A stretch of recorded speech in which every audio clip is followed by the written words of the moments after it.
जय हिंद मित्रों, जैसा कि आपको पता है एकेजीएस रिसर्च सेंटर ने 10th क्लास की मैथमेटिक्स का कचूमर निकालने के लिए बागडोर संभाल ली है। अगर आपकी भी जो मैथमेटिक्स है वह कमजोर है तो दोस्तों जुड़े रहिए एकेजीएस रिसर्च सेंटर से और आप भी बनोगे जीरो से हीरो। तो दोस्तों आज जो हम शुरू करने वाले हैं वो आपका चैप्टर नंबर 1 यानी कि रियल नंबर। तो दोस्तों मैं बड़े ही इंटरेस्टिंग तरीके से आपको बताने वाला हूं। मुझे उम्मीद है आपको भी बहुत ज्यादा मजा आएगा। कॉपी पेन लेकर बैठना और जिस बुक से मैं आपको पढ़ाने वाला हूं मित्रों है आपकी एनसीईआरटी, एक बेसिक किताब है जो आपका 10th का बेस है। दोस्तों एनसीईआरटी जो कि आपके परीक्षा में सबसे ज्यादा क्वेश्चन जिसके हिसाब से फंसते हैं वो है आपकी एनसीईआरटी किताब, जिसको आप देख भी रहे होंगे मित्रों। तो आपके पास एनसीईआरटी है तो आप उसको खोल कर देख लीजिएगा दोस्तों, उसको खोल कर रखिएगा और वरना आपको मैं जो भी क्वेश्चन वगैरह है मैं बोर्ड पर आपको दिखा दूंगा मित्रों। तो आपको अब क्या है, बड़े ही ध्यान से देखना है, कॉपी पेन लेकर बैठना है। तो चलो चलते हैं हम अब अपने चैप्टर की तरफ कि हमारा चैप्टर कहता क्या है। तो दोस्तों आपकी जो एक्सरसाइज है वो 4 एक्सरसाइज है पहले चैप्टर में।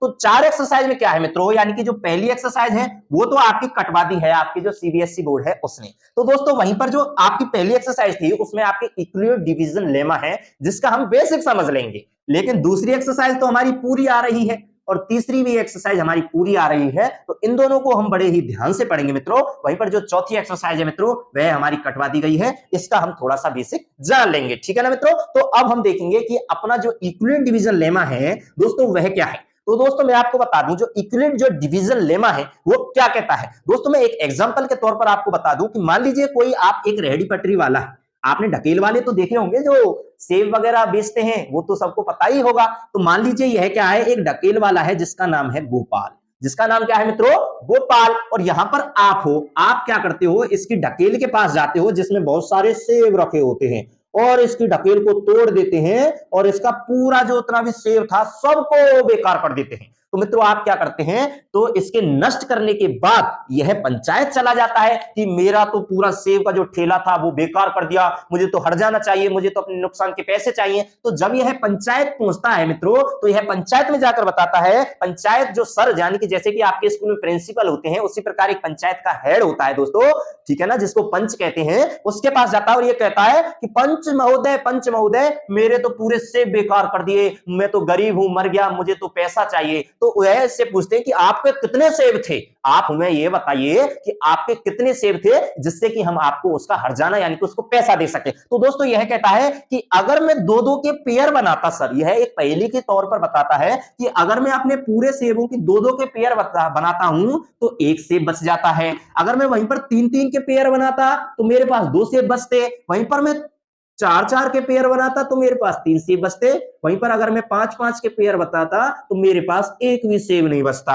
ये इस प्रकार एक पहेली की तौर पर क्या करता है, हमको बता देता है कि इतने हमारे पास सेब थे। तो दोस्तों इसको अगर मैं एक इक्वेशन के तौर पर लिख दूं, जैसे कि इसने कहा था क्या, 2 के पेयर यानी कि 2 के एप्पल, एप्पल ए मान लिया मैंने, 2 के पेयर बनाए तो एक बचा, वहीं पर 3 के पेयर बनाए तो फिर कितने बचे, 2 बचे, यहीं पर 4 के पेयर बनाए तो 3 बचे और वहीं पर 5 के पेयर बचाए तो आपके 0 बचे। तो दोस्तों इस फॉर्म में लिखने का जो तरीका होता है, कोई भी इक्वेशन को अगर हम इस फॉर्म में लिख देते हैं तो वही आपकी क्या बन जाती है दोस्तों, इक्विलिब्रियम डिवीजन लेमा। तो आपको समझ में आ गया होगा कि इक्विलिब्रियम डिवीजन लेमा क्या होती है। मैं आपकी बुक के अकॉर्डिंग बताता हूं कि आपकी जो बुक है वो क्या कहती है कि इक्विलिब्रियम डिवीजन लेमा क्या है। तो दोस्तों आपके पास अगर एनसीईआरटी है तो उसको खोल लीजिए, क्योंकि एज इट इज जो आपकी बुक में लिखा हुआ है दोस्तों मैं अब आपको वह बताने वाला हूं। तो वह कहता है कि given positive integer A and B there exist unique integer Q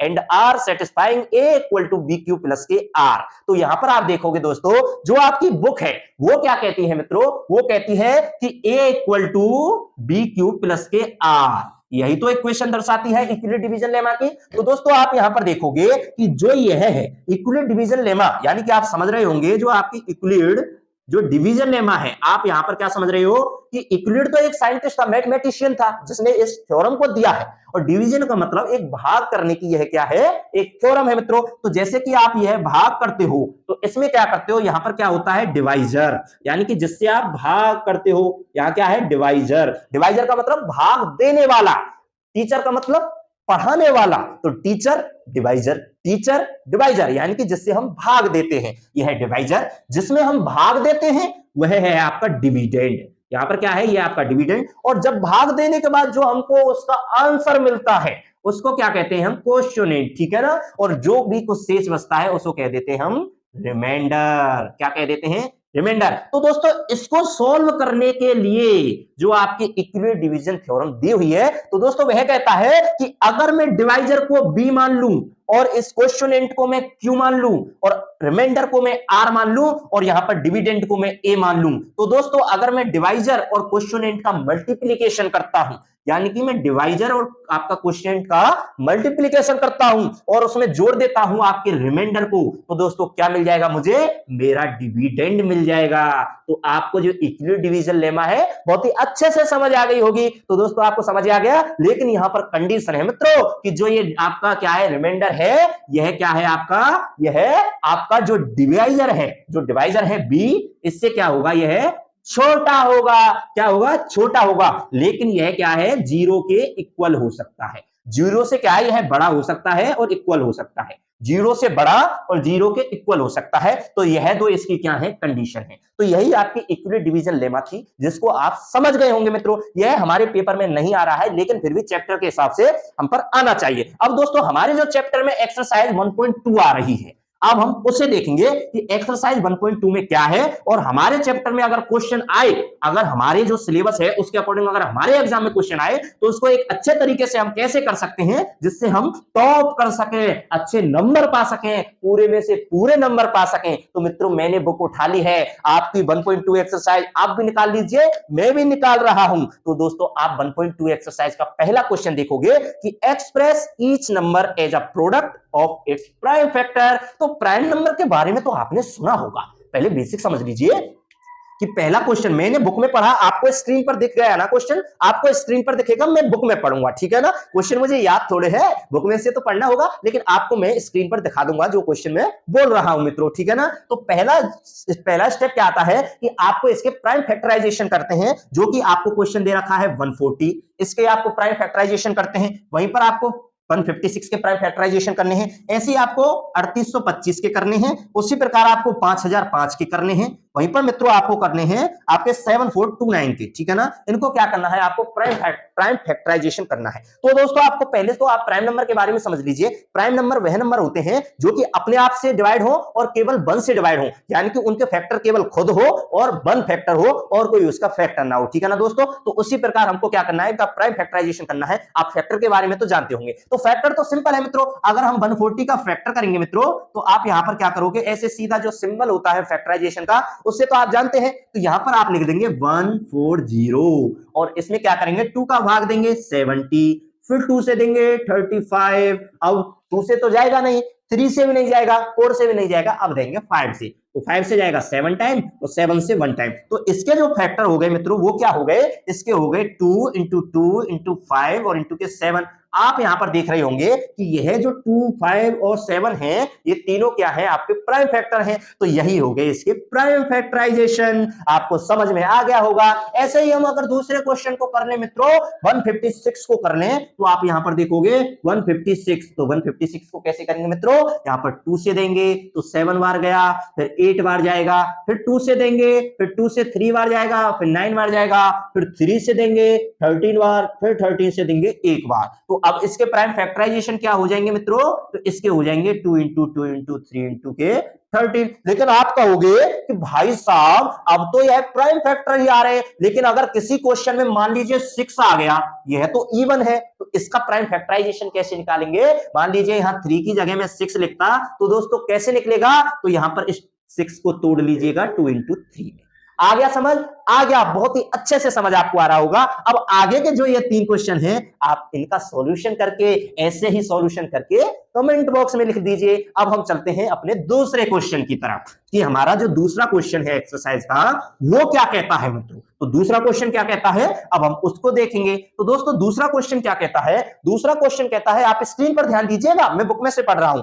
find the LCM and HCF of the following pairs of integers and verify that LCM multiply SCF equal to product of the 2 number. यानी कि हमको जैसे कि 26 और 91, जैसे कि पहला question है आपका 26 एंड 91, वह कह रहा है क्वेश्चन आपका कि इन दोनों का LCM, आपका LCM और इन दोनों नंबरों का आपका एलसीएफ का मल्टीप्लीकेशन, और इन दोनों का जो एचसीएफ यानी कि एलसीएफ और एचसीएफ का जो मल्टीप्लीकेशन है वो किसके इक्वल होगा दोस्तों, इस नंबर के और इस नंबर के, यानी कि 26 इंटू 91 के।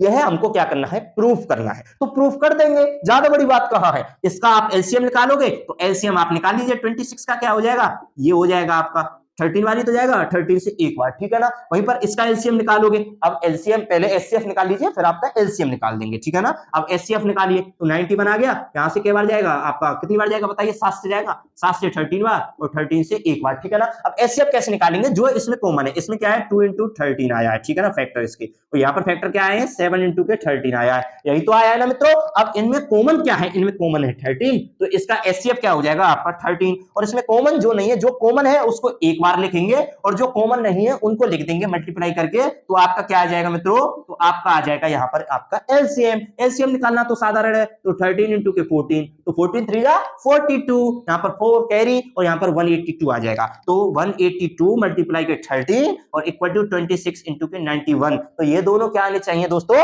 बराबर आने चाहिए। अगर आपका गलत आया तो इसका मतलब आपने कैलकुलेशन में मिस्टेक कर दी, इससे आप अपने आप को चेक भी कर सकते हैं कि हमने मल्टीप्लिकेशन सही की है या गलत की है। तो दोस्तों आप इसका क्या करेंगे, मल्टीप्लिकेशन करोगे तो आप मान लीजिए 13 की टेबल नहीं आती, हो सकता है बहुत से बच्चों पर नहीं आती, जैसे कि मुझ पे नहीं आती, ठीक है ना, कोई बात नहीं, देख लीजिए। तो हम 3 का ले लेंगे, जैसे कि 3 2 6 3 4 24 2 कैरी, तो यहाँ पर 546 आ गया, यहाँ पर फिर 1 से करेंगे तो 182 आ जाएगा, 6 6 8 5 13 और 2 इतना आ गया। अब इसका मल्टीप्लिकेशन करिए, यहाँ पर 26, 9 का मल्टीप्लिकेशन करिए, 9 6 जा 54, आंसर लग गई 5, तो 9 2 जा कितने होते हैं 18, और 18 और 5 कितने हो गए बताइए 23 हो गए ना। अब इसको जोड़ दीजिए 6 6 3 2, अब बताइए ये दोनों बराबर है या नहीं, बराबर आ गए ना, तो बताइए मित्रों आपका क्वेश्चन सही हुआ या नहीं। अब आगे जो 2-3 क्वेश्चन हैं वो आपको करने हैं, इसी प्रकार से करने हैं, पहले आप एचसीएफ निकालिएगा, फिर आप एलसीएम निकालिएगा, और फिर उन दोनों के बाद एलसीएम और एचसीएफ का मल्टीप्लाई, और जो यहां पर नंबर दे रखे हैं उन दोनों का मल्टीप्लाई, और बाद में क्या करोगे,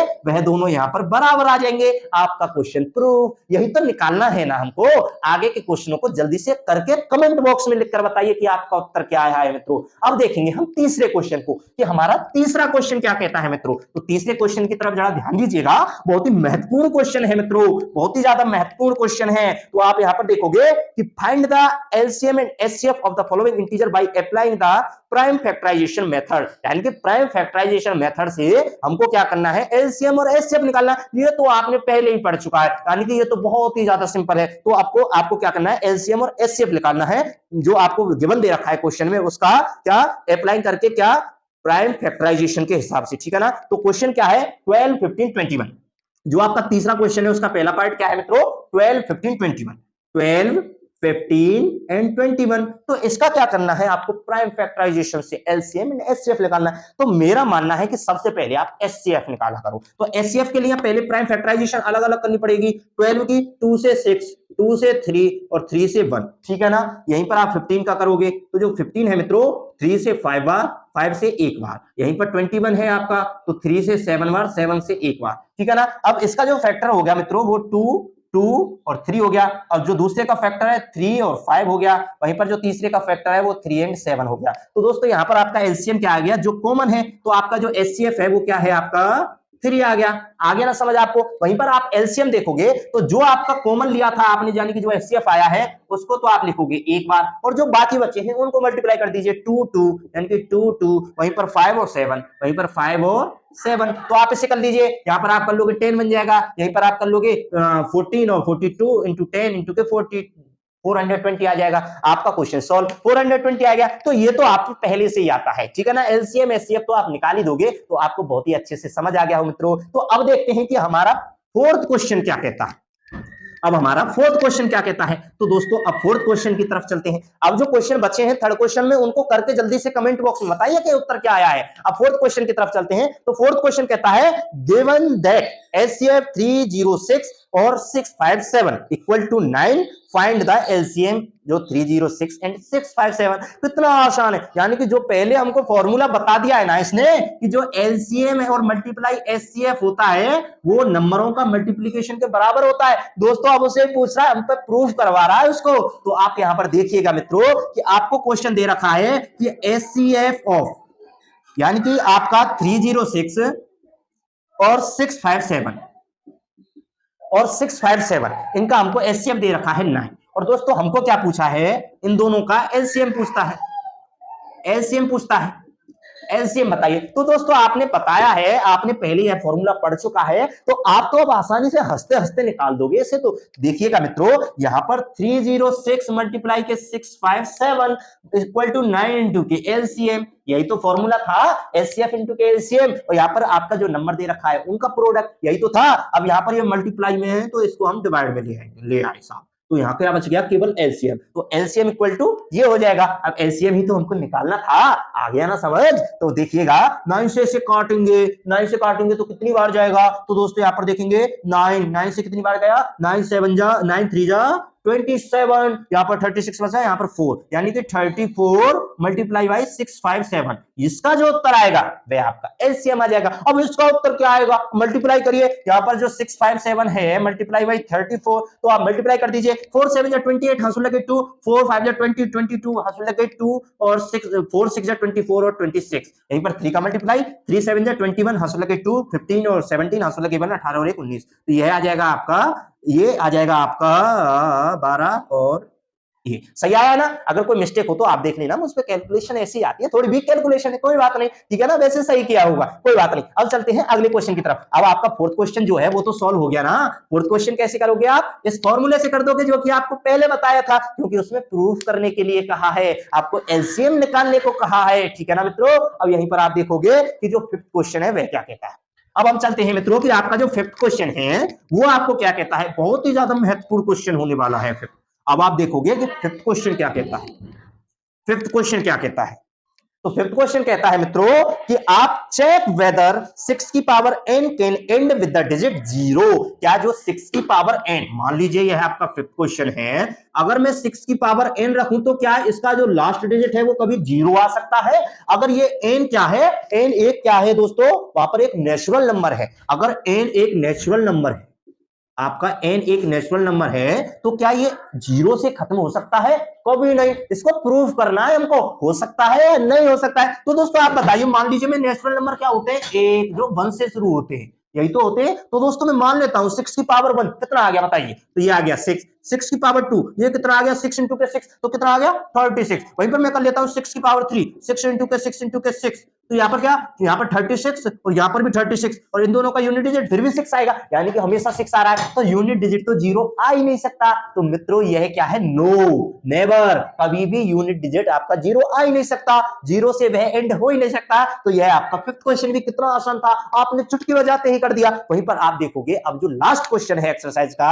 आपका नहीं लास्ट नहीं सेकंड लास्ट, जो आपका सिक्स्थ क्वेश्चन है, बहुत ही ज्यादा इंपोर्टेंट, बहुत ही ज्यादा महत्वपूर्ण, बहुत ही ज्यादा शानदार क्वेश्चन, बहुत सरल, आप चुटकी बजाते ही कर दोगे। बस आपको थोड़ा सा करने का तरीका पता होना चाहिए, और करने का तरीका बताने के लिए ही तो मैं आया हूं, आपको ऐसा तरीका बताऊंगा कि आप कभी भूलोगे नहीं। मित्रों यहां पर आपको दे रखा है कि explain by 7 multiply 11 multiply 13 plus के 13 and 7 multiply 6 multiply 5 multiply 4 multiply 3 multiply 2 multiply 1 plus के 5 आर कंपोजिट नंबर। तो इसको तो हम ऐसे ही कर देंगे, जरा देखिएगा यहां पर क्या दे रखा है, आपको क्या दे रखा है, 7 मल्टीप्लाई जो आपका 6 क्वेश्चन है, 7 7 11 13 और प्लस के 13, यही तो दे रखा है। अब इसको हम कंपोजिट प्रूफ पढ़ते हैं, कोई बात नहीं। देखिए यहां पर क्या है, 13 और 13 इसको बाहर ले लीजिए, ले लिया तो 7 मल्टीप्लाई 11 मल्टीप्लाई 1 बचा, और यहां पर प्लस के 1 बचा, यही तो बचेगा ना अंदर। इसको 13 को बाहर ही रखिए, क्योंकि ये नालायक है ना, इसलिए क्लास से बाहर कर दिया हमने इसको, क्लास से बाहर फेंकिए। जो नालायक है उसको क्लास के बाहर टीचर मुर्गा बना देता है ना,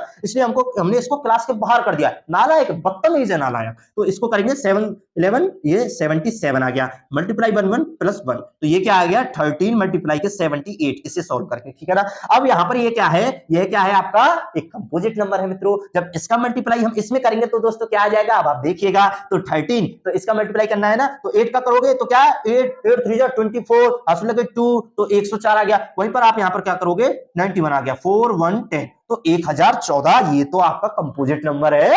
बताइए कंपोजिट नंबर है या नहीं? कंपोजिट नंबर है ना, क्योंकि इसके तो खुद से और 1 से भी ज्यादा फैक्टर 2 ही डिवाइड कर देगा हमारा, तो यह प्रूफ हो गया ना कि यह कंपोजिट नंबर है। तो दोस्तों यह क्या है? एक कंपोजिट नंबर है। वहीं पर जो दूसरा इसका दे रखा है 765 432 वाला 7, यहां पर देखिएगा आप, मैं बता दूंगा आपको 765 432 2 इंटू के 1 प्लस के 5, यही तो दे रखा है। अब इसमें 5 नालायक, यानी कि जो प्लस करते हैं दोस्तों वह नालायक होता है, उसको क्लास से बाहर करते हैं, ठीक है ना। तो यह जो 5 है, यहाँ पर जो 5 है इसको क्लास से बाहर फेंकिए, नालायक है, बदतमीज मुर्गा बनाइए इसे। 5 तो यहाँ पर ये 7 इंटू के 6 इंटू के 1, 5 है ना, इसलिए 1, 5 तो हमने बाहर ले लिया, तो अंदर 1 बचेगा ना। हाँ तो 4 3 2 1 और प्लस के 1, क्योंकि 5 हमने बाहर ले लिया है, दोनों में से कॉमन लेना पड़ेगा ना मित्रों, ठीक है ना। तो आप देखिएगा तो 5 तो बाहर है। अब यहां पर देखोगे, यहां पर क्या है 42 मल्टीप्लाई 4 3 12 और ये 24 आ गया।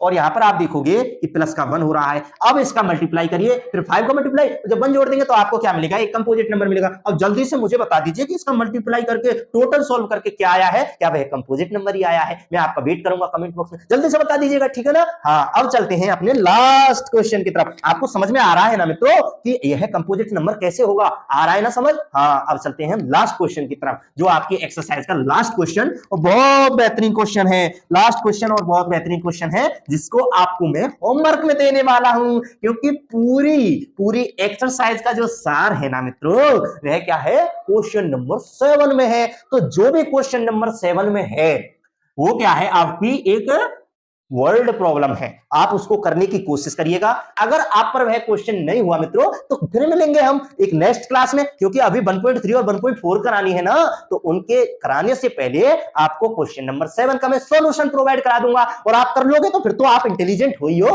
आपको हीरो बनने से कौन रोकेगा फिर। तो मिलेंगे ही ऐसे ही एक कंसेप्चुअल क्लास के साथ, पूरे कंसेप्ट को कवर करते हुए दोस्तों, पूरी एक्सरसाइज को कवर करते हुए, बहुत ही अच्छे ढंग से आपको जीरो से हीरो बनाने के लिए नेक्स्ट क्लास में तो जुड़ना मत भूलिएगा। एकेजीएस रिसर्च सेंटर से चैनल को सब्सक्राइब कर लीजिए, जिससे कि पूरा जो भी बैच है, पूरी हर एक क्लास की नोटिफिकेशन आप पर पहुंच सके। तो दोस्तों मिलते हैं अगली क्लास में एक्सरसाइज 1.3 और 1.4 के साथ। क्वेश्चन नंबर 7 करना मत भूलिएगा, कमेंट बॉक्स में अपना उत्तर लिखकर जरूर दीजिएगा, ठीक है ना। तो मिलेंगे अगली क्लास में। जय हिंद, जय भारत।